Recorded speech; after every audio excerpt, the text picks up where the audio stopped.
दुनिया रे सर्वप्रथम सुपर कंप्यूटर 1964 मसीह तैयारी होता।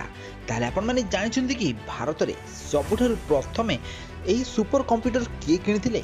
तो आपण माने भाबुथिबे कि गवर्नमेंट रो कोनोसी एम्प्लॉय होइथिबे किबा गवर्नमेंट रो कोनोसी संस्था होइथिबो किबा इसरो होइथिबो, तो एई भली भावना आपण मानक मन को आसुथिबो। किंतु भारतर सर्वप्रथम सुपर कंप्यूटर किनिथिले चंपकलाल चौकसी।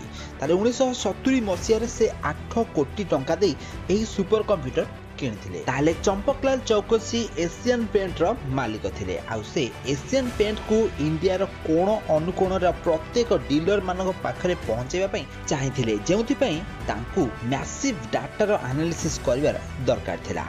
तो सेति पई से 8 कोटी टंका दे भारतर सर्वप्रथम कंप्यूटर किनिथिले। ताले आगुरु आपण मानको एही फैक्ट जणा थिला कि? जदि जणा नथिला कमेंट बॉक्स रे कमेंट करंतु। आ आगामी दिन मानकर एही भली फैक्ट विषय अधिक जान को चैनल को आज ही सब्सक्राइब करनियो।